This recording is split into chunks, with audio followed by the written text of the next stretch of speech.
So hello everyone, I'm Dr. Caroline and I'm here today at Ministry of Skin with Nicky. So I'm really excited to have Nicky here today, so thank you so much for coming. My pleasure. And we've actually turned the tables today, so Nicky's going to interview myself and ask me some questions about the business and why I'm here and what our passions are here and what we enjoy doing. Yeah, I'm a little bit nervous because I'm used to interviewing a little bit and I don't like being not out of control and not knowing what you're going to say to me. So to the test. yeah, so it'll be exciting until test me and see if I actually know what I'm talking about. So yeah, great. So thanks, Nicky, so much for coming. And I'll hand it over to you to put me on the spot. Well, I can't believe that you've actually been open now for 5 years. Yeah. And I've probably been coming along, you know, for that 5-year time. We've done a little bit of work together. My family comes in here. So tell me why you started the clinic in the first place, you know, about 5 years ago. I know, it's been a long journey. When I first started it, it was really all about, a bit about my passion at that time. So I was really passionate about the skin. But it was also trying to find, I found myself, if I wanted to go somewhere with a problem with the skin, it was very disjointed. So you could, for example, go to a specialist and have some surgery done. You could go to the GP about a little rash. You could go to a beauty place and have a facial done. You could potentially have some injectables done, but it was underground, secret places. But no one kind of connected. And then I also felt that there was no connection with the body as well. So I really wanted to put together a place that people could come and they'd be seen as a whole holistic person and every aspect of the skin would be looked at. And in a way that was, you could trust and be comfortable at and feel that you're being looked after and you had aftercare. So again, kind of 5 years ago, or before I started, it was probably 8 years ago, leading up to it. At that time, it was, especially injectables was a bit of an underground industry, and you could easily go somewhere and you go wrong and you have no follow-up. So that was the main reason, more or less like a one-stop shop where everyone could come, but they could trust the place, that it was doctor-led and everything was researched and evidence-based. Yeah, and I think that's what drew me to you when I first met you back then. I loved the fact that you had that wellness and holistic approach to your practice, and you know, so we're so happy that you kind of chose, you know, around in our little area in Torquay for this. So then, why the rebrand? It's been like 5 years now, so and you have just recently rebranded. Tell me about that. So when I first opened, I actually just didn't have a name. It's simple. I just didn't have a name for the place when I opened. I suppose the name for me had to really mean something and be something that I really liked, and I found it really difficult to find a name that I was comfortable with and also made people understand what we were. A lot of the names were quite, say, beauty specific, like the temple or the spa or something. You had to encompass everything. Yeah, we do obviously the skin cancer checks. We're quite medical, but we can also have that spa and beauty aspect. And it was really difficult to find something that I liked, so I ended up just calling it what it was, which is a medical skin clinic. But I felt it had no personality, so even myself I'd say, oh, why don't you go to the skin clinic on the highway? And, oh, I go to that skin clinic, but didn't have anything else to it. And without that personality as well, it was difficult to brand us about what we were. So I actually came up with the name about 2 years ago, and I was pretty excited about it. For me, I felt it intertwined a little bit with Ministry of Sound, and I like the branding of Ministry of Sound. It's original, exciting, youthful, but also they do all different kinds of music. And so with that in mind, I felt that it gave someone a bit of personality. We kind of gained the personality from the Ministry of Sound spin-off. And then the name Ministry, when you look it up, does mean the place is professional and has knowledge and is the person to go to about something. That's fabulous. Yeah, so I liked the Ministry of Sound personality, and then the word ministry did encompass what we were. Well, I guess you've kind of covered this in what my next question was going to be, but I've been coming here for a long while. My family comes in here and have their skin checks, so I know everything that you have on offer here, and I know you've mentioned a few things there, but kind of, I don't know, maybe list them off a bit more. Because it really is, well, holistic, but it's expansive. There is just such a variety of things that you can come here for, and you also have your doctor service as well. So give us a bit of a rundown on everything that you cover here. I might have to do Let's get the word out. I'll probably be here now for an hour. Oh, okay. All your favourite things. It's as a quick overview, it's basically anything to do with the skin we deal with. But we try and break that down into skin cancer, aesthetics and wellness. So we try and really have a wellness holistic approach to the skin and the person, and do that in the most non-toxic way possible, because everything you put onto the skin gets absorbed into the body, and if you're putting things on the skin, you know, 2, 3 times a day forever, we want to ensure that that's not doing anything to you internally. So I suppose the most obvious initial side is the skin cancer, and that is purely everything to do with skin cancer. So we start with the skin cancer checks, but we can treat skin cancers that we see as well, so we can remove things, and we have few other different treatments for getting rid of sun damage and skin cancer. And I suppose that's open to everyone, so we see a lot of people in the area with that. We then, under the aesthetics part, is all your normal things, so your injectables, lasers, LED lights, dermal needling, treatments for upper eyelids, lower eyelids, anything on the kind of surface of the skin, from skin peels, facials, I'll probably forget everything on my side, thread lifts, a lot of non-surgical cosmetic things. And then the wellness is really integrating it all together. So we, you know, fully aware that what is happening on the inside is reflected on the skin. So, for example, if somebody's sick, if somebody's unwell, the first reason you know is that you look at their face. You probably find it with your children or your husband. You know, if you look at them, you're like, oh, you what's look up today. Like, you look different colour, like your skin's different, your eyes are different, your colouring is different. So we all know just straight away. Straight away that what is happening on the inside is reflected on the skin. So I think we're neglecting the person if we're not looking on their inside. And a lot of times the stuff I see, so even just pure aging, a lot of that is influenced by your hormones. It's influenced by what's in the environment. If you smoke, if you have a lot of sun damage, all of those things we know accelerate aging. So that's what we try and look at as well. So if we see people who maybe are struggling with some acne, or struggling with rosacea, or even just aging and collagen thinning, treating the inside can really help with that. So but also treating the outside treats your mental health, because when you don't feel good about yourself, it affects you. So treating all of this just helps people, you know, feel better.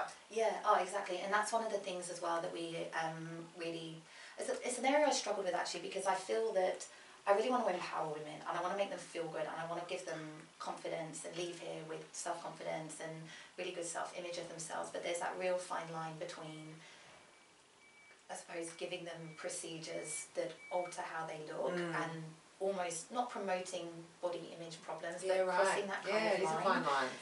And it's sometimes difficult to get the ethics right along that. But the way I try and see it is that we're one, empowering women with choices, so that they know what's available and they've got knowledge and they can decide what to do.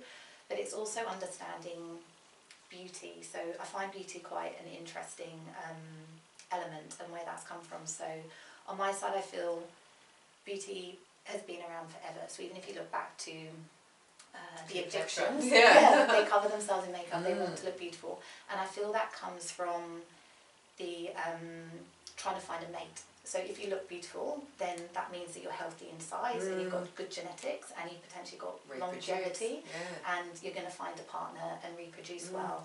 And I think naturally we all still strive for beauty, because it gives other people the impression that we're healthy, that we're going to live longer, that we're better in some way. So we've got a natural instinct to do that anyway. So in one way we're trying to do that. Interesting. Yeah, I know, it's interesting, isn't it? And then and on the other side, it makes people feel better. You do, if you know yourself, if you wake up in the morning and you're a bit puffy or something, it can make you feel a bit down, or you lose confidence over it. So. And it's hard. We have to be so careful we're not judging other people and what they do, because we all have our own cross to bear, or our own thing about ourselves that we don't like. And if you can fix that little thing and feel better, great. Yeah, exactly. And it's becoming so much more popular now. And I think that the previous issues around it was that it was new and it wasn't around anymore, but it mainly came out in the 80s, all the injectables and things, and now that's becoming more popular. I see it similar to getting your nails done, or getting your hair done, or putting your makeup on.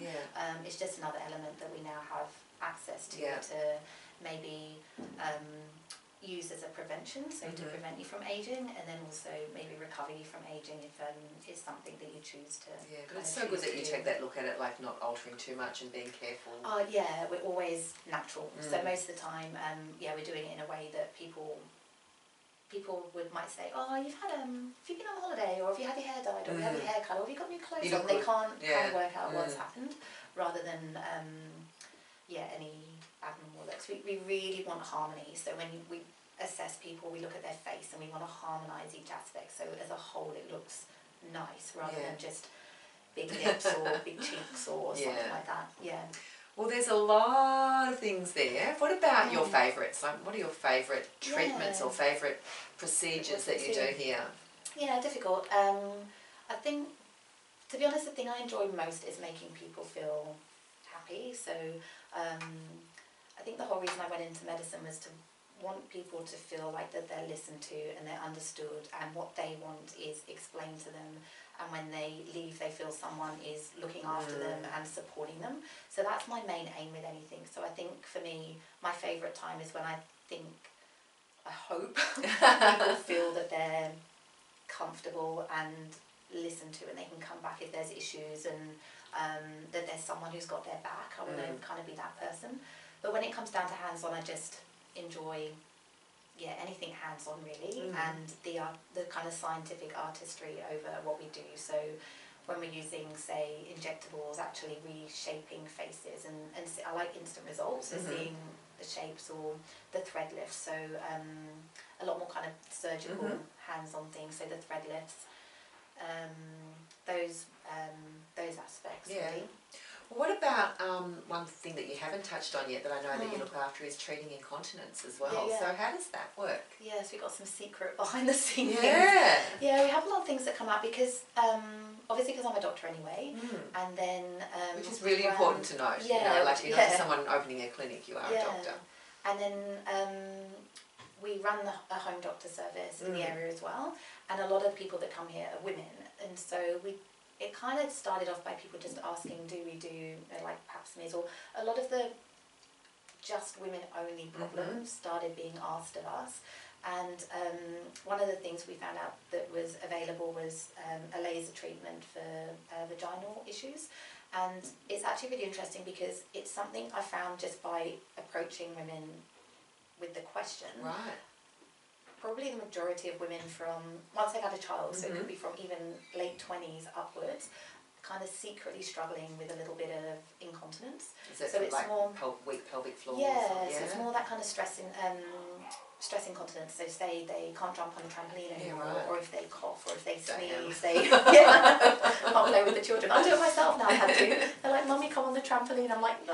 Or they know now. They're like, "Mummy, go to the toilet, then come on the trampoline." Oh, don't. It's normal. It's a normal part of stuff, but it's not spoken about. Women don't talk about it very much. And the other things that occur as you get older is the vagina changes. So the vagina itself becomes drier, it's not as lubricated anymore, it's maybe more lax, it's not as tight, it maybe doesn't look how or feel how you used to want it to, and that can actually have massive impact on you as an individual in how you feel about yourself, and also on your relationships with your partner. And some women it does interfere with their relationships in regards to their own confidence, or the partner might be struggling with changes down there.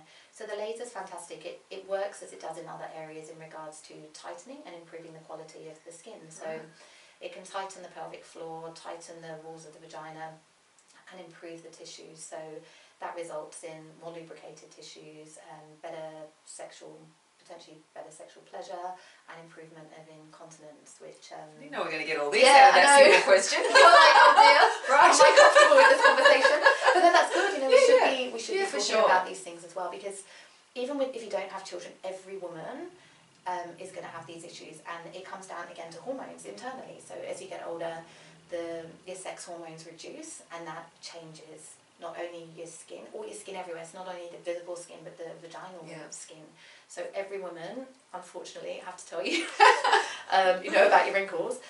But yeah, you're going to get vaginal changes of dryness, not being as tight, and discomfort, itching, maybe reduced sexual pleasure. And now we've got ways to improve that. I know, the hope is there. Yeah, having young kids, I'm not even in that area. The mine's closed at the moment, but yeah, done. But it's yeah, it should be something that good on again, you. Yeah, addressing it and talking about it and helping women. We don't, but when you do mention it, it comes out. Yeah. You're very passionate talking about it. I know. Yeah, I'm sorry. Yeah, making me stop.